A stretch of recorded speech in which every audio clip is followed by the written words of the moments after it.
Hello जय हिंद दोस्तों। और जैसा आप सभी को पता है, हर संडे हम आर्मी जीडी का एक मॉडल टेस्ट पेपर डिस्कस करते हैं।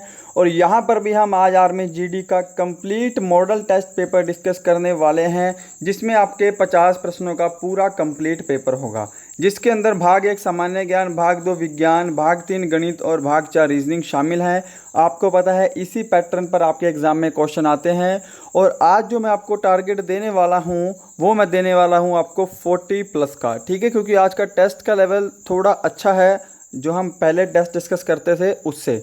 तो आपको बिल्कुल शिद्दत से ये टेस्ट देना है। और देखिए, इसके बाद हमारे जो मैथ के प्रश्न आएंगे 15 प्रश्न, उसमें आपको कॉपी पेन की ज़रूरत पड़ेगी। तो बेहतर यही होगा कि आप अभी से कॉपी पेन लेकर बैठ जाएं, क्योंकि फिर बाद में आपको वीडियो पॉज करना पड़ जाएगा। तो चलिए अपना सेशन स्टार्ट करते हैं। उम्मीद करूंगा ये टेस्ट पेपर आपको ज़रूर हेल्पफुल लगेगा। तो देखिएगा, आपको मैं जीके और साइंस के आंसर देने के लिए ज़्यादा समय नहीं दूंगा। अगर आपको ज़्यादा समय चाहिए तो वीडियो को पॉज कर लेना, क्योंकि हमको मैथ भी करना है, इसलिए हम इस प्रश्न जो जीके और साइंस है उसमें ज़्यादा समय मैं आपको नहीं दे सकता। ठीक है, फटाफट आपको आंसर मैच करते जाना है। और शुरू करते हैं हम अपना पहला प्रश्न। मूर्खों का सोना किस खनिज को कहा जाता है? ऑप्शन सारे आपके सामने स्क्रीन पर हैं भाई। अगर आपको थोड़ा समय चाहिए तो वीडियो को पॉज कर लेना। इसका जो राइट आंसर होगा ऑप्शन सी, जिन्होंने चूज़ किया है उन सभी का आंसर बिल्कुल सही है। क्वेश्चन नंबर सेकंड देखिए इसी के साथ। कंचनजंगा भारत के किस राज्य में स्थित है? कंचनजंगा पता है आपको, एक पर्वत है। यह भारत के किस राज्य में स्थित है? यह एक चोटी भी है। ठीक है, तो देखो, राजस्थान, सिक्किम, हिमाचल प्रदेश और कश्मीर। उम्मीद है सभी ने आंसर दे दिया होगा। और जो लोग ऑप्शन 20 चूज कर रहे हैं सिक्किम, उन सभी का आंसर बिल्कुल सही है। हम फटाफट से क्वेश्चन डिस्कस कर रहे हैं जीके के। तो देखिएगा, भारत की सबसे कम सीमा किस देश से लगती है? ऑप्शन आपके सामने सारे स्क्रीन पर हैं। और ऑप्शन ए अफगानिस्तान जो है वो इस प्रश्न का बिल्कुल सही आंसर होगा भाई। क्वेश्चन नंबर 4 देखिएगा, रजमनामा किसका फारसी अनुवाद है? यानी कि ऐसा कौन सा ग्रंथ है जिसका फारसी अनुवाद जो है वो रजमनामा है? आपने ये क्वेश्चन पहले ज़रूर पढ़ा होगा। तो देखिएगा, यहाँ पे जो लोग भी ऑप्शन सी महाभारत को चूज़ कर रहे होंगे उन सभी ने बिल्कुल सही आंसर दिया है और उनकी तैयारी बहुत ही अच्छी है। नेक्स्ट क्वेश्चन देखिएगा, क्वेश्चन नंबर 5। भारतीय फुटबॉल टीम का कप्तान कौन है? और ये बहुत इंपॉर्टेंट क्वेश्चन है। आपसे एक बार पूछा गया था कि भारतीय क्रिकेट टीम का कप्तान कौन है, ठीक है, और आज मैंने क्वेश्चन दिया है आपको, भारतीय फुटबॉल टीम का कप्तान कौन है? तो बहुत ही फेमस है और कई सालों से ये भारतीय फुटबॉल टीम की कप्तानी कर रहे हैं। क्या सभी ने answer option B Sunil Chhetri choose किया है? क्या सभी का आंसर सही है भाई? तो चलो बढ़ते हैं नेक्स्ट क्वेश्चन की तरफ। और हमारा नेक्स्ट क्वेश्चन है, भारत के मुख्य निर्वाचन आयुक्त की नियुक्ति कौन करता है? भारत के मुख्य निर्वाचन आयुक्त की नियुक्ति कौन करता है? तो क्या राष्ट्रपति? क्वेश्चन नंबर 7 है, राष्ट्रीय विज्ञान दिवस कब मनाया जाता है? ऑप्शन सारे आपके सामने स्क्रीन पर हैं और ये most important and repeated question है। ऑप्शन बी 28 फरवरी, जिन्होंने भी चूज़ किया है सभी का आंसर बिल्कुल करेक्ट है भाई। क्वेश्चन नंबर 8 है, अर्जुन पुरस्कार कब प्रारंभ हुआ? ठीक है, ये भी आपके एग्जाम में क्वेश्चन आ चुका है। और एक क्वेश्चन और आता है कि यह किस चीज़ से संबंधित है? तो अर्जुन पुरस्कार जो है यह खेल से संबंधित है, ये आपको पता होना चाहिए। लगातार 3 वर्ष तक अच्छे प्रदर्शन करने वाले खिलाड़ियों को अर्जुन पुरस्कार दिया जाता है। और इसकी शुरुआत जो है वो 1961 में हुई थी। तो ऑप्शन सी, जिन्होंने दिया है सभी का आंसर सही है। आपको आंसर मैच करते चले जाने हैं, क्योंकि लास्ट में आपका टारगेट 40 प्लस है। ये आपका एक तरह से पेपर हो रहा है। ठीक है, क्वेश्चन नंबर 9 है, फिरोज शाह कोटला स्टेडियम कहाँ पर बना हुआ है? ऑप्शन आपके सामने हैं, कोलकाता, नई दिल्ली, मुंबई और चेन्नई। तो ऑप्शन बी जो नई दिल्ली है वो बिल्कुल करेक्ट आंसर होगा। क्वेश्चन नंबर 10 देखिएगा, यहाँ पे भारत में सबसे ऊंचा जलप्रपात कौन सा है? तो भारत का सबसे ऊंचा जलप्रपात, आंसर सभी के आ रहे हैं यहाँ पे। ऑप्शन बी जो भी दे रहे होंगे सभी का आंसर सही है। जोग जलप्रपात भारत का सबसे ऊंचा जलप्रपात है। क्वेश्चन नंबर 11 है, भारतीय संविधान का जनक किसे कहते हैं? और इससे आसान क्वेश्चन आज की पूरी शिफ्ट का नहीं होगा। भारतीय संविधान का जनक BR अम्बेडकर को बोलते हैं, जिसका पूरा नाम है doctor Bhimrao Ambedkar. Right. Question number 12 है यहाँ पे हमारा, निम्न में से कौन भारत का केंद्र शासित प्रदेश नहीं है? केंद्र शासित प्रदेश निम्नलिखित में से कौन सा नहीं है? तो ऑप्शन बी नागालैंड दिख रहा है आपको। नागालैंड यह एक राज्य है, केंद्र शासित प्रदेश नहीं है। राइट। क्वेश्चन नंबर 13 है हमारा, कर्क रेखा कितने राज्यों से होकर गुजरती है? 5, 6, 7 और 8। तो कर्क रेखा जो है ये भारत में 8 राज्यों से होकर गुजरती है। तो इसका आंसर तो सभी ने सही दिया होगा। क्वेश्चन नंबर 14 देखिएगा, सिलवासा राजधानी है। अब यहाँ पर आपको 4 केंद्र शासित प्रदेश दिए हैं, 3 और 1 राज्य दिया है। इनमें से आपको बताना है कि जो सिलवासा है वो किसकी राजधानी है। तो ऑप्शन आपके सामने स्क्रीन पर है, फटाफट से मैं आंसर बता देता हूँ। ऑप्शन ए जिन्होंने चूज़ किया है उन सभी का आंसर सही है, दादरा एवं नगर हवेली की। क्वेश्चन नंबर 15 देखो भाई फटाफट, और भाग 1 का लास्ट है कि सुंदरवन का डेल्टा कौन सी नदी बनाती है? सुंदरवन का डेल्टा कौन सी नदी बनाती है? तो गंगा तथा ब्रह्मपुत्र का मिलन होता है, उससे सुंदरवन का डेल्टा बनता है, जो कि पश्चिम बंगाल में स्थित है। भारत का नहीं बल्कि विश्व का सबसे बड़ा डेल्टा है। राइट। तो बढ़ते हैं नेक्स्ट क्वेश्चन पे। नेक्स्ट हमारे यहाँ पे भाग 2 सामान्य विज्ञान स्टार्ट होता है। फटाफट से आंसर देना है। तंबाकू में कौन सा हानिकारक तत्व पाया जाता है? तंबाकू में कौन सा हानिकारक तत्व पाया जाता है? तो ऑप्शन सी सभी का आंसर सही है यहाँ पे, जिन्होंने भी ऑप्शन सी को दिया है, निकोटीन।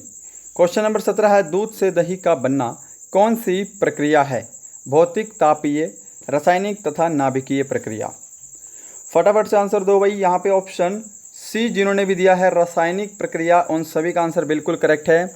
और आपसे बोलूँगा, आपने यहाँ तक वीडियो देखा है और अभी तक लाइक नहीं किया, आपको पता है वीडियो कितना ज़बरदस्त होने वाला है। आगे मैथ के भी 15 प्रश्न हैं, तो आप वीडियो को फटाफट से अभी जितने लोग देख रहे हैं वो लाइक कर दो। फटाफट से आपको लाइक करना है। और अगर आपका कोई और फ्रेंड तैयारी कर रहा है तो उसको वीडियो अभी शेयर कर दो ताकि वो भी टेस्ट लगा ले। क्वेश्चन नंबर 18 है, कोशिका के अध्ययन से संबंधित जैविकी की शाखा को कहते हैं? तो सीधी सी बात है, कोशिका का अध्ययन पूछा है, कोशिका के अध्ययन को क्या कहते हैं? राइट। तो यहाँ पे क्या आंसर दोगे आप? ऑप्शन ए जो लोग देंगे साइटोलॉजी, वो सभी लोग सही देंगे। क्वेश्चन नंबर 19 है यहाँ पे हमारा, रुधिर परिसंचरण की खोज किसने की थी? यानी कि रक्त परिसंचरण की खोज किसने की थी? क्वेश्चन सबका रटा हुआ होगा उंगलियों पे। William Harvey. क्या सभी ने सही आंसर दिया है? चलो क्वेश्चन नंबर 20 मैच कीजिएगा। पीयूष ग्रंथि कहाँ स्थित होती है? सबसे आसान प्रश्न है ये भी। पीयूष ग्रंथि कहाँ स्थित होती है? ऑप्शन बी करेक्ट होगा इसका, मस्तिष्क में। आपको ज़्यादा समय नहीं दे पाऊंगा क्योंकि मुझे अभी मैथ भी कवर करना है और वीडियो फिर आपको पता है बहुत लंबा हो जाता है, तो इतना आप मैनेज कर सकते हैं। 21 मानव हृदय में कक्षों की संख्या होती है? 5, 2, 3 या फिर 4। तो मानव हृदय में कितने कक्ष होते हैं? तो 4 कक्ष होते हैं। ऑप्शन डी का सभी का आंसर सही है। चलो 22 मैच करो फटाफट आंसर देकर। निम्नलिखित में से किसका मात्रक न्यूटन है? न्यूटन किसका मात्रक है भाई? सबसे इजी प्रश्न है ये भी। और यहाँ पे बल, ऑप्शन ए जिन्होंने भी दिया होगा उन सभी ने आंसर सही दिया होगा भाई। क्वेश्चन नंबर 23 है, किस गतिशील पिंड का वेग आधा करने से उसका संवेग हो जाता है? अब देखो ध्यान रखना, अगर कोई भी गतिशील पिंड है यानी कोई भी गतिशील वस्तु है, अगर उसका हम गति आधा कर देंगे ना, वेग आधा कर देंगे, तो संवेग भी आधा हो जाएगा। ठीक है। एक क्वेश्चन और बनता है कि किसी गतिशील पिंड का वेग अगर मैं 2 गुना कर दूं तो उसका संवेग भी 2 गुना हो जाएगा। ठीक है। तो ये एकदम एक दूसरे के बराबर चलते हैं। अगर उसका वेग आधा होगा तो संवेग भी आधा हो जाएगा। वेग 2 गुना होगा, 3 गुना होगा तो संवेग भी 2 गुना और 3 गुना हो जाता है। राइट। क्वेश्चन नंबर 24 मैच करो फटाफट से। नाभिकीय रिएक्टर में इनमें से कौन सा ईंधन काम करता है? नाभिकीय रिएक्टर में कौन सा ईंधन काम करता है? तो यहाँ पे ऑप्शन ए और यूरेनियम जिन्होंने दिया है उन सभी ने बिल्कुल राइट आंसर दिया है भाई। क्वेश्चन नंबर 25, किस गुणधर्म के कारण पानी से भरे बर्तन में डुबोई गई छड़ी मुड़ी हुई प्रतीत होती है? क्या ये क्वेश्चन मैंने आपको पहले करवाया है क्या? ऑप्शन सी इसका अपवर्तन बिल्कुल करेक्ट आंसर होगा। ठीक है। बर्तन में डुबोई गई छड़ी मुड़ी हुई प्रतीत होती है। या फिर हम सिक्का रखेंगे तो सिक्का जो है थोड़ा सा ऊपर उठा हुआ दिखाई देता है और भी बहुत सारी चीज़ें हैं। हम पैर डालेंगे हमको पैर भी मुड़ा हुआ दिखाई देता है। तो ये सारे के सारे जो कारण हैं ये अपवर्तन के कारण हैं। राइट। क्वेश्चन नंबर 26 फटाफट से मैच करो। निम्न में से कौन एक द्रव अधातु है? कौन सी भाई? अधातु है द्रव। तो अधातु की बात करेंगे, ऑप्शन आपके सामने स्क्रीन पर है, मैं आंसर बताने जा रहा हूँ। Option D bromine correct answer होगा। अधातु बोला है भाई, अगर द्रव धातु बोल देता तब आपका आंसर होता मरकरी यानी कि पारा। क्या इतनी चीज़ सबको करेक्ट है? चलो क्वेश्चन नंबर 27 मैच करो फटाफट। रेडियो सक्रियता का पता सर्वप्रथम किसने लगाया था? अब इस प्रश्न में भी लोगों को प्रॉब्लम है। रेडियो सक्रियता बोल देते हैं तो कुछ लोग अभी भी मैडम क्यूरी कर देते हैं। गलत है भाई। रेडियो सक्रियता जो है वो हेनरी बैकरोल ने पता लगाया था। ठीक है। मैडम क्यूरी की मैं बात करूंगा तो ये ध्यान रखना, मैडम क्यूरी ने जो खोज की थी वो की थी रेडियम की। रेडियम है ये और ये रेडियो सक्रियता है, दोनों में बहुत फर्क है। राइट। चलो क्वेश्चन नंबर 28 मैच करना है आपको। हेमेटाइट किस धातु का अयस्क है? कौन सा भाई? हेमेटाइट किस धातु का अयस्क है? बॉक्साइड, एल्युमिनियम, लोहा तथा सोना। तो ऑप्शन सी लोहा। क्या सभी ने सही आंसर दिया है? ऑप्शन सी सभी का आंसर सही होगा भाई। 29 देखेंगे। गुब्बारे में कौन सी गैस भरी होती है? तो गुब्बारे में कौन सी गैस भरी होती है? अब जो गैस हल्की होगी वही गुब्बारे में भरी जाएगी। तो यहाँ पे ऑप्शन सी, यहाँ पे हीलियम। क्या सभी ने सही आंसर दिया है? बढ़ते हैं नेक्स्ट क्वेश्चन पे। क्वेश्चन नंबर 30 है और हमारा भाग 2 का लास्ट है। राइट। CNG में सर्वाधिक उपस्थित कार्बन का यौगिक होता है। गैस का नाम क्या है? CNG। ठीक है। Compressed natural gas. हिंदी में क्या बोलते हैं भाई? संपीड़ित प्राकृतिक गैस। ठीक है। तो CNG में क्या होता है सबसे अधिक कार्बन के रूप में? तो वो होता है मीथेन। ऑप्शन ए जिन्होंने भी दिया होगा उन सभी का आंसर बिल्कुल सही होगा भाई। तो यहाँ पे आपके भाग 2 भी कंप्लीट हो जाता है। अब भाग 3 करेंगे गणित, जिसमें हम 15 प्रश्न करेंगे जो कि बिल्कुल आपके एग्ज़ाम के लेवल के हैं। मैथ का लेवल मैंने आज ज़्यादा बढ़ाया ही नहीं, तो आपको ये वीडियो पूरा देखना है। यहाँ से कुछ लोग वापस चले जाएंगे तो वो सिलेक्शन से बहुत दूर हैं भाई। पेपर में आपके तुक्के मारोगे मैथ में, नेगेटिव मार्किंग में। ठीक है। तो ऐसे मत करना। जहाँ पे आपको कुछ चीज़ सीखने को मिले वहाँ पे आपको हमेशा सीखना चाहिए। और ये तो आपका टेस्ट हो रहा है, यहाँ पे मैं आपको मैथ सोल्व भी करवाऊँगा, तो आपको मेरे से पहले आंसर दे देना है सभी प्रश्नों का। ठीक है। क्योंकि मैं सोल्व कराऊंगा, मुझे सभी को लेकर चलना है, तो मैं थोड़ा स्लो हो सकता हूँ, बट मैं क्वेश्चन सारे सोल्व करवाऊंगा आपको। और हो सकता है कि डायरेक्ट क्वेश्चन आपके एग्जाम में भी आज से आ जाए। ठीक है। तो आपको वीडियो कंप्लीट देखना है। 31 स्टार्ट करते हैं कि 3136 का वर्गमूल ज्ञात करो। अब देखो, कुछ लोगों को इसका वर्गमूल यानी कि आपको अंडर रूट की वैल्यू बोली है, कुछ लोगों को इसका वर्गमूल नहीं पता। तो नहीं पता तो फाइन, कोई बात नहीं है। ठीक है। अब देखो, आपको पता है कि अगर किसी का यूनिट डिजिट 6 होगा तो उसी का जो वर्गमूल है लास्ट में 6 आएगा। जैसे मैं 6 की बात करूं तो यहाँ पे हमारा क्या होगा? 36, 6 का स्क्वायर, तो इसका यूनिट डिजिट 6 है। चीज़ों को समझना, मैं आपको सोल्व करना नहीं बताऊंगा, मैं आपको डायरेक्ट शॉर्ट ट्रिक बताने जा रहा हूँ। आप चीज़ों को समझो पहले। अगर किसी का यूनिट डिजिट 4 होगा तो 4 का स्क्वायर कितना होता है भाई? 16 होता है। तो इसका यूनिट डिजिट भी कितना होगा? 6 होगा। तो 6 कब आ सकता है? जब किसी का यूनिट डिजिट 6 हो या फिर 4 हो। तो 52 तो भाई आपका आंसर होगा नहीं, है ना, क्योंकि 2 का स्क्वायर कितना होता है भाई? 4 होता है। तो यूनिट डिजिट जो है वो 4 आना चाहिए था। क्या समझ पाए हो मैं क्या बताना चाह रहा हूँ? अब देखो यहाँ पे एक चीज़, हमको पता नहीं है कि इसका वर्गमूल क्या है ना। इतना लंबा कोई जल्दी याद भी नहीं रखता है। तो देखो आपके सामने 46 है, इस ऑप्शन को चेक कर लो। 46 को अगर मैं 40 ले लूँ, क्योंकि ये 46 से भी छोटा है। ठीक है। अगर मैं इसका स्क्वायर करूँगा तो 4 का स्क्वायर कितना होता है? 16 होता है। एक 0 है तो यहाँ पे 2 0 हो जाएगी, है ना। तो यानी कि 1600 जो है वो 40 का स्क्वायर है। अगर 40 का स्क्वायर ही 1600 है तो 3136 तो भाई इससे बहुत दूर है, लगभग 2 गुना के बराबर है। तो ये क्या आंसर होगा? क्या ये आंसर नहीं होगा आपका? ठीक है। 52 आपका आंसर होगा नहीं। अब 66 चेक करो। 66 को मैं सिर्फ 60 लिख लेता हूँ, है ना, वो करने के लिए, एज्यूम करने के लिए कि थोड़ा सा आइडिया लगा लूँ। अगर मैं 60 का ही सिर्फ स्क्वायर करूँगा ना तो 6 का स्क्वायर कितना होता है भाई? 36 होता है। एक 0 के यहाँ पे 2 0 हो जाएगी। तो ये जो है 60 का स्क्वायर ही अगर 3600 हो गया तो 66 का स्क्वायर तो और ज़्यादा होगा, बल्कि यहाँ पे तो आपके सामने 3136 है। तो आपका आंसर सीधा ऑप्शन सी होगा 56। ठीक है, तो आप ऐसे कर सकते हैं, अगर आपको स्क्वायर नहीं पता तो आप गुणा गुणा करते रह जाओगे। आप ऐसे कर लेना इसको थोड़ा सा अज्यूम करके, ठीक है, थोड़ा सा अपने आप ऑब्जर्व कर लिया करो चीज़ों को। तो ऑप्शन सी जिन्होंने भी दिया है सभी का आंसर सही है। Question number 32। और देखिएगा कैलकुलेटर कोई लेकर नहीं बैठेगा, क्योंकि आप पेपर में कैलकुलेटर लेकर नहीं बैठेंगे, ये आपका एक पेपर हो रहा है, राइट। 32 देखो, यदि a + b 8 और a b 15 हो तो a - b का मान ज्ञात करो। तो इसको कैसे भी कर सकते हो, इसको आप फॉर्मूला से भी कर सकते हो अगर आपको लंबा बनाना है क्वेश्चन, अगर आपके पास टाइम बहुत ज़्यादा है। बट मैं यहाँ पे अगर आपको सॉल्व करवाने बैठा हूँ तो मैं कोशिश करूँगा कि कुछ क्वेश्चन जो बिना फॉर्मूले से हो मैं आपको वो तरीका बताऊँ, ठीक है। तो यहाँ पे आप क्या करो, कोई ना a और b की आप ना वैल्यू रख के देख लो कुछ भी, और ये सेटिस्फाई भी करनी चाहिए। अगर मैं a की वैल्यू 5 रखूँ और b की वैल्यू 3 रखूँ तो a + b, a की वैल्यू 5 है, b की वैल्यू 3 है, 5 और 3 कितने होते हैं, 8 होते हैं। यहाँ पे तो सेटिस्फाई कर रहा है। क्या यहाँ पर भी सेटिस्फाई कर रहा है क्या, 5 और यहाँ पे a और b है तो यानी कि गुणा 3, तो 5 दिया क्या हो गया भाई 15, यानी कि यहाँ पर भी सेटिस्फाई कर रहा है। तो आप ऐसे वैल्यू रख के आप जो है ऑप्शन क्वेश्चन को सोल्व कर सकते हो बहुत ही चुटकियों में, क्योंकि आपके पास बहुत आसान आएगा। तो पता लग गया भाई a की वैल्यू 5 होगी और b की वैल्यू कितनी होगी, 3 होगी। इनका हमको अंतर बोला है तो इनका अंतर कितना होगा, 5 और 3 का अंतर 2 होगा। क्या ऑप्शन ए सभी ने दिया है सही?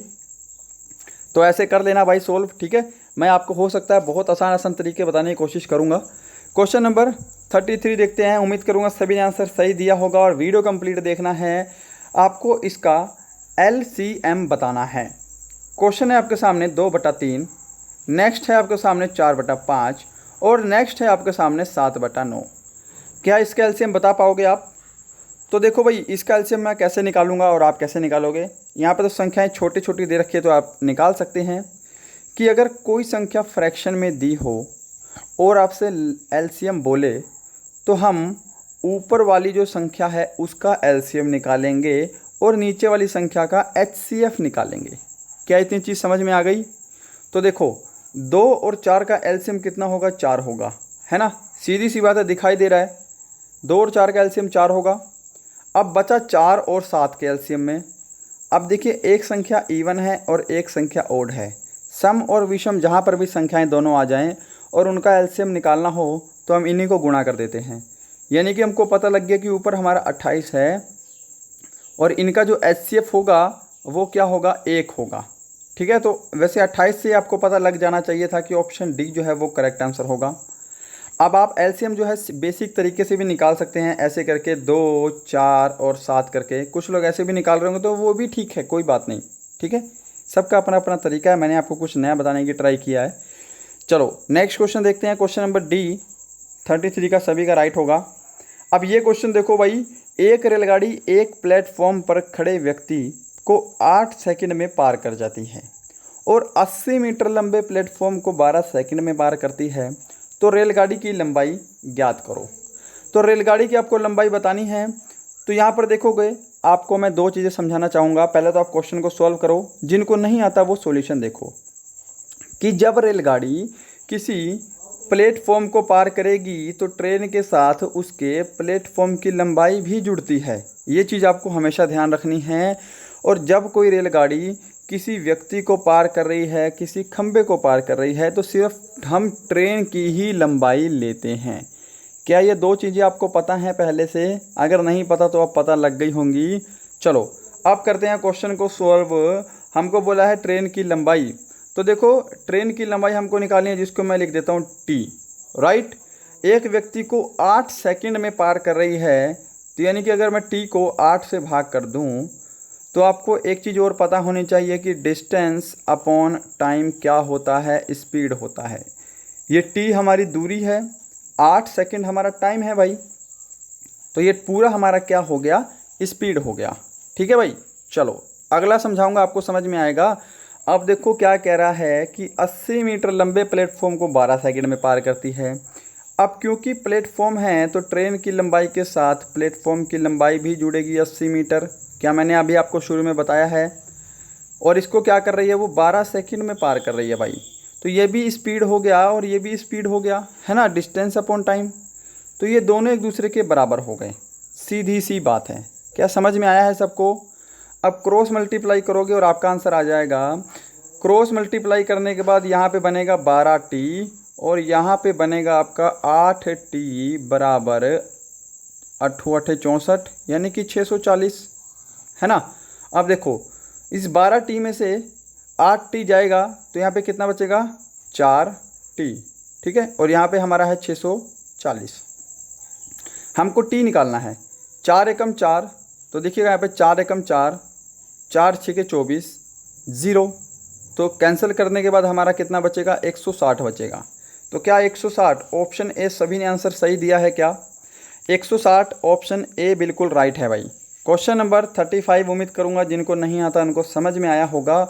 35 है, एक कार 1 सेकंड में 30 मीटर चलती है, किलोमीटर प्रति घंटे में उसकी गति ज्ञात करो। तो देखो भाई, सबसे पहली बात, जो डिस्टेंस क्या होता है आपको पता होना चाहिए, स्पीड इनटू टाइम होता है। क्या ये चीज़ें सभी को पता है क्या। तो देखो हमारा जो डिस्टेंस दे रखा है वो 30 मीटर दे रखा है और हमको समय दे रखा है 1 सेकंड। तो अगर मैं 30 मीटर को 1 सेकंड से भाग कर दूं, ये हमारा डिस्टेंस है, ये हमारा टाइम है। और डिस्टेंस अपॉन टाइम क्या होता है, स्पीड होता है, यानी कि गति होती है। क्या ये भी फॉर्मूला सभी को पता है क्या। तो देखोगे अगर मैं 30 को 1 से भाग कर दूं तो यहाँ पे जो है 30 मीटर पर सेकंड हमारी स्पीड आ जाएगी, हमारी स्पीड आ जाएगी, इतना सभी को पता होगा। बट ये आपका आंसर नहीं है भाई, आपको ज्ञात करना है किलोमीटर प्रति घंटे में। तो कैसे करोगे, किलोमीटर प्रति घंटे में मीटर सेकंड को किलोमीटर प्रति घंटे में बदलने के लिए हम 18/5 से गुणा करते हैं। ये भी आपको पता होगा, नहीं पता तो आप पता लग गया होगा। तो हमारी जो 30 मीटर प्रति सेकंड स्पीड आई है, इसको हम 18/5 से गुणा कर देंगे किलोमीटर प्रति घंटे में बदलने के लिए, ठीक है। 5 एकम 5, 5 6 30, ठीक है भाई। अब 18 को 6 से गुणा करो फटाफट, 8 6 48, 6 एकम 6 और 4 10, तो 108 किलोमीटर प्रति घंटा। क्या सभी का आंसर ऑप्शन सी राइट है। क्वेश्चन नंबर 36 देखिएगा। वृक्क की एक भुजा को 20% की वृद्धि कर दी जाती है, उसके क्षेत्रफल में कितने की वृद्धि हो जाएगी। और ये क्वेश्चन आपके एग्ज़ाम में भी बार बार आया है और ये क्वेश्चन मैं भी शायद चौथी या 5वीं बार करवा रहा हूँ, क्योंकि हमारे साथ नए स्टूडेंट जुड़ते रहते हैं। तो देखिएगा कैसे सॉल्व करना है आपको ये क्वेश्चन, कि आपको वृक्क का क्षेत्रफल पता होना चाहिए जो होता है ए स्क्वायर, यानी कि भुजा का स्क्वायर, राइट। अब अगर मैं वृक्क की भुजा 10 मान लूँ, आप कुछ भी मान सकते हैं, हमने 10 मानी है, आप 100 200 500 10 15 20 कुछ भी मानो, आंसर सेम आएगा। अगर मैंने वृक्क की भुजा 10 मानी है तो इसका क्षेत्रफल कितना होगा भाई, 100 होगा ना, क्योंकि ए स्क्वायर करेंगे 10 का स्क्वायर 100 हो जाएगा। नेक्स्ट लाइन में बोल रहा है कि वृक्क की भुजा में 20% की वृद्धि हो गई। अब 10 में, क्योंकि हमारी वृक्क की भुजा 10 है, इसमें अगर 20% हम बढ़ाएंगे तो 2 होता है 10 का 20%, और 20% बढ़ाएंगे तो वृक्क की भुजा 12 हो जाएगी। क्या सभी को सही में समझ में आया है क्या। अब अगर मैं इसका क्षेत्रफल निकालूं जो कि 12 का स्क्वायर होगा, तो अब वृक्क का क्षेत्रफल कितना होगा भाई, 144 होगा। उसने पूछा है क्षेत्रफल में कितने प्रतिशत की वृद्धि हुई है, तो पहले 100 था, अब हो गया 144, तो दोनों का अंतर कितना है भाई, 44। तो 44% की वृद्धि हुई है। क्या ऑप्शन बी सभी ने सही आंसर दिया है क्या। नेक्स्ट क्वेश्चन देखिएगा, क्वेश्चन नंबर 37। यदि किसी त्रिभुज के कोणों का अनुपात 7:2:6 हो तो त्रिभुज की सबसे बड़ी भुजा का कोण ज्ञात करो। तो देखो आपको क्या पता है कि त्रिभुज की सभी भुजाओं का योग 180 होता है, तीनों भुजाओं का योग। तो एक भुजा हमको 7 दे रखी है तो 7x मान लेंगे क्योंकि अनुपात में है। दूसरी भुजा को हम 2x मान लेंगे क्योंकि अनुपात में है, और तीसरी भुजा हमारी 6x हो जाएगी। तो ये तीनों भुजाएं होगी भाई, और तीनों भुजाओं का कोणों का योग कितना होता है, 180 डिग्री होता है। तो ये तीनों कोणों का योग हो गया और ये भी तीनों कोणों का योग हो गया, दोनों बराबर हो गए। ठीक है, 9 और 2 7 और 2 9, 9 और 6 कितने होते हैं, 15 होते हैं। तो यहाँ पे जोड़ेंगे तो यहाँ पे 15x बनेगा और यहाँ पे हमारा 180 डिग्री ही बनेगा भाई, है ना। अब 15 से कैंसिल करोगे तो 15 एकम 15, 15 दूनी 30। तो x की जो वैल्यू है वो आपकी कितनी आ गई भाई, 12 आ गई, है ना। हमको बोला है सबसे बड़ी भुजा का कोण कितना होगा। अगर x की वैल्यू 12 है तो यहाँ पे सबसे बड़ी भुजा कौन सी है भाई, 7 है। क्या सभी को दिखाई दे रही है। तो 12 को आपको 7 से गुणा कर देना है, 12 7 कितना होता है, 84 होता है। तो ऑप्शन सी जो 84 डिग्री है वो सभी का आंसर सही होगा। बढ़ते हैं नेक्स्ट क्वेश्चन पे। उम्मीद करूंगा सभी ने आंसर सही दिया होगा। क्वेश्चन नंबर 38 है, कोई धनराशि साधारण ब्याज की दर से 5 वर्षों में 2 गुना हो जाती है तो ब्याज की दर ज्ञात करो। तो देखो भाई, रेट ऑफ इंटरेस्ट यानी कि दर प्रतिशत निकालने का फॉर्मूला होता है सिंपल इंटरेस्ट गुणा 100, यानी कि साधारण ब्याज गुणा 100, प्रिंसिपल इनटू टाइम, मूलधन गुणा समय। ठीक है, ये होता है दर प्रतिशत निकालने का फॉर्मूला। अब एक चीज़ नीचे देखिएगा कि कोई धनराशि 5 वर्षों में 2 गुना हो जाती है। अब कोई धनराशि मैंने मान ली 1, वो 2 गुना हो गई तो वो कितनी हो जाएगी, 2 हो जाएगी, है ना। तो इनका जो अंतर होगा 1, वही तो ब्याज होगा, ब्याज जुड़ा है तभी वो धनराशि 2 हुई है। तो इनका अंतर कितना है, 1 है, 1 हमारा साधारण ब्याज है। तो क्वेश्चन में पुट कर दो भाई, सिंपल इंटरेस्ट हमारा 1 आया है, 1 गुणा 100 कर लेंगे। मूलधन हमने कितना माना था, 1 माना था, और समय हमको ऊपर प्रश्न में दिया है 5 वर्ष। ठीक है, तो सोल्व करते हैं। यहाँ पे 5 से कैंसिल कर देंगे, यहाँ पे 5 दूनी 10 और 20% आपका राइट आंसर होगा, है ना। तो ऑप्शन बी जो है वो बिल्कुल सही है भाई। क्वेश्चन नंबर 39 देखो फटाफट से।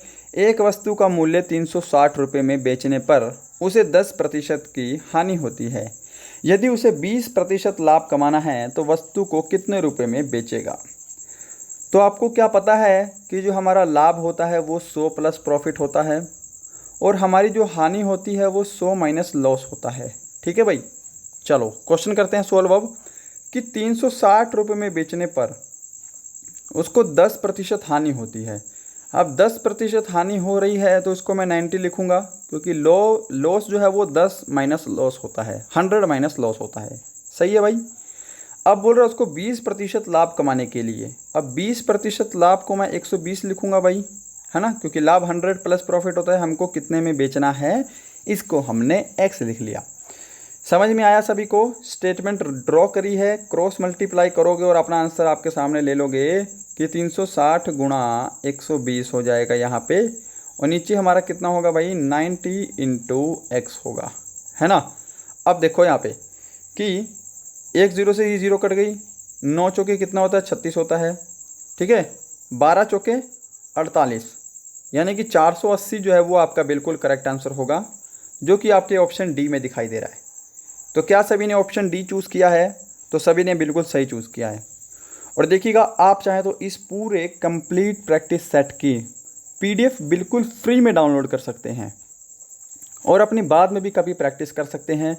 तो इसके लिए आपको क्या करना है, डिस्क्रिप्शन में आपको हमारे टेलीग्राम का लिंक मिलेगा, टेलीग्राम पे जाइएगा, शाम को आपको ये पीडीएफ जो है वो मिल जाएगी, बिल्कुल कंप्लीट प्रैक्टिस सेट की पीडीएफ बिल्कुल फ्री में।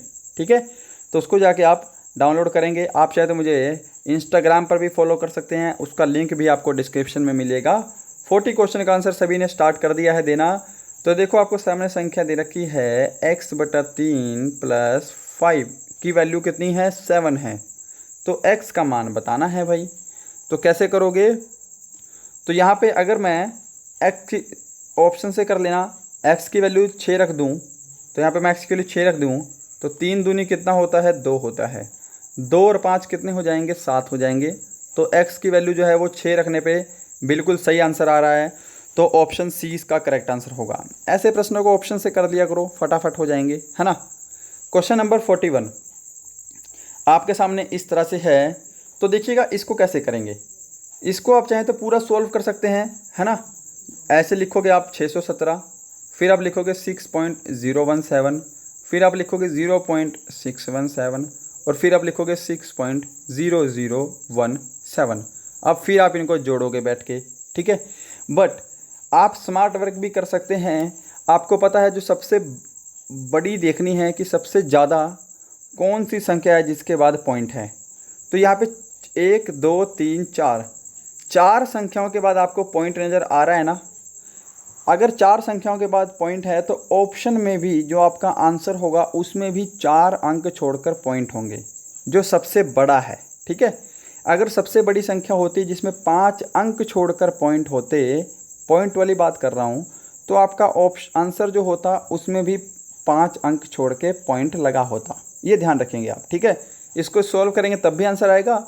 स्मार्ट वर्क करो। 1 2 3 4, तो ऑप्शन डी ही ऐसा है जिसमें 4 रकमें छोड़कर पॉइंट आ रहा है, जैसा यहाँ पे आपको दिख रहा है सबसे बड़ी में। तो ऑप्शन डी आप डायरेक्ट ऐसे भी लगा सकते हो, क्योंकि आपने आंसर देख लिया पहले कि सिर्फ एक ही संख्या है जिसमें 4 अंक छोड़कर पॉइंट है, तो आप डायरेक्ट ऐसे भी आंसर लगा सकते हो। नहीं तो सोल्व करना है तो सोल्व कर लेना। ठीक है, कोई इशू नहीं है। चलो नेक्स्ट क्वेश्चन देखते हैं। 42 उम्मीद करूँगा समझ में आया होगा। 42 है, एक आयताकार प्लाट का क्षेत्रफल 630 वर्ग मीटर है भाई, उसकी चौड़ाई 15 है, तो परिधि का पता लगाओ। तो देखो, आयत के क्षेत्रफल का फॉर्मूला होता है लंबाई गुणा चौड़ाई, यानी कि लेंथ इनटू ब्रेथ, और जो परिमाप होता है वो होता है 2 ब्रैकेट में होगा L + B, यानी कि लंबाई प्लस चौड़ाई। ठीक है भाई।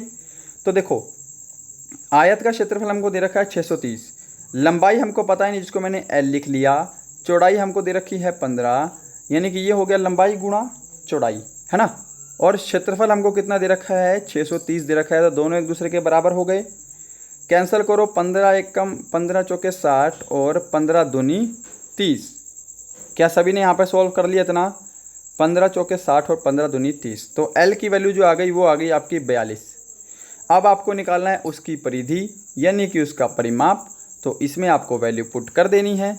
तो इसमें हम वैल्यू पुट कर देते हैं फटाफट कि 2, L हमको कितना दे रखा है भाई, L हमको दे रखा है 42 और B हमको दे रखा है यहाँ पे 15। क्या सभी ने यहाँ पर देखा इतना? 5 और 2 7, 4 और 1 5। तो यहाँ पे 57 गुणा आपको 2 करना है। 57 गुणा 2 कितना होगा? 114 होगा। तो क्या ऑप्शन डी 114 सभी ने आंसर सही दिया है क्या? ऑप्शन डी आप ये बिल्कुल करेक्ट आंसर होगा। क्वेश्चन नंबर 43, एक खरगोश 2 छलांगों में 40 मीटर दूरी पार करता है, 7 छलांगों में वह कितनी दूर जा पाएगा? अब देखो, इस क्वेश्चन को लोग कैसे करेंगे कि 2 छलांग में 40 मीटर, 4 छलांग में 80 मीटर, है ना। ऐसे भी कर लेना आप, कोई दिक्कत नहीं है। अब 2 छलांग में 40 मीटर करेगा, यानी कि एक छलांग में वो कितना करेगा? 20 मीटर करेगा। सीधी सी बात है। क्या सभी को पता है क्या? 2 छलांग में अगर 40 मीटर कर रहा है तो एक छलांग में 20 मीटर करेगा।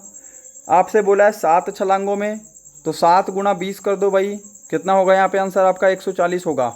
ठीक है। तो ऑप्शन सी इसको कर लेना। उम्मीद करूँगा सबको समझ में आया होगा।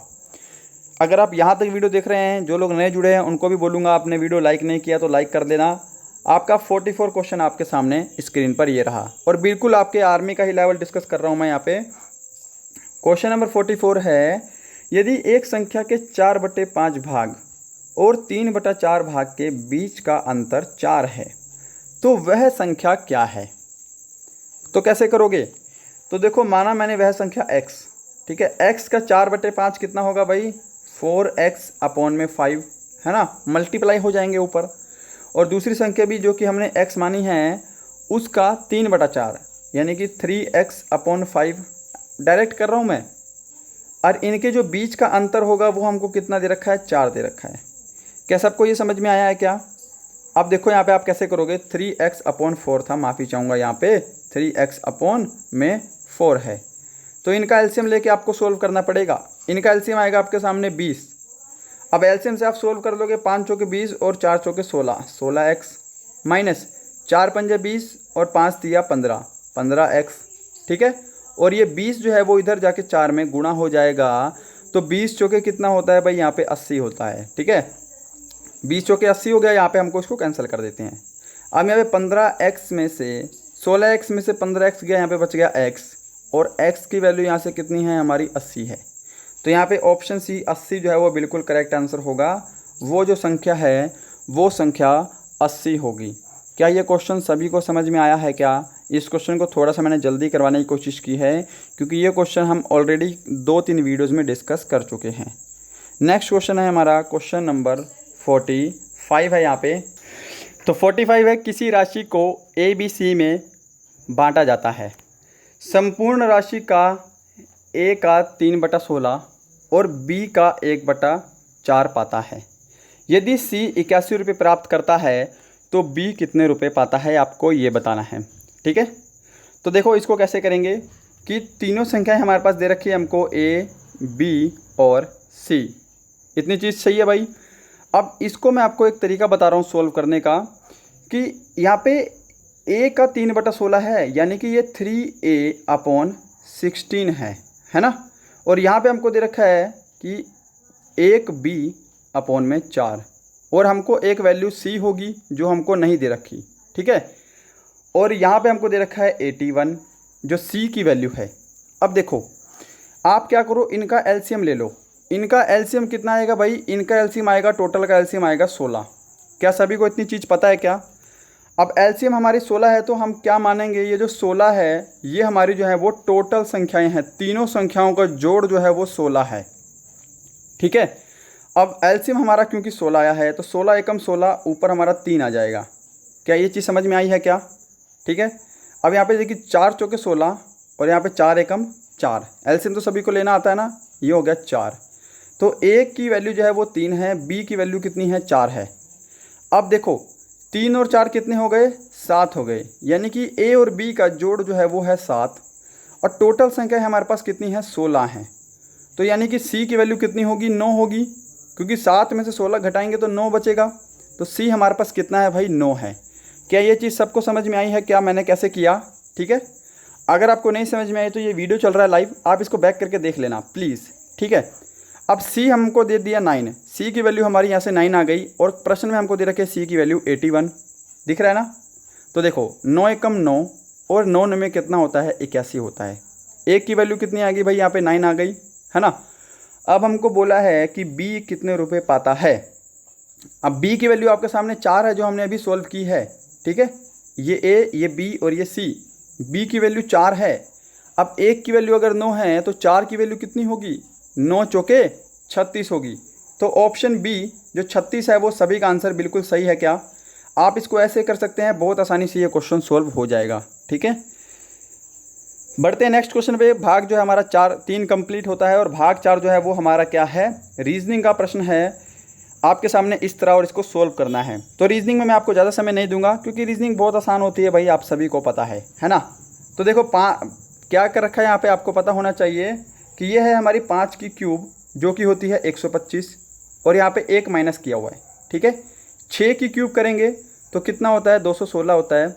1 माइनस करके लिखेंगे तो हम क्या लिखेंगे? 215 लिखेंगे। तो ऑप्शन 1 जो है वो बिल्कुल करेक्ट होगा।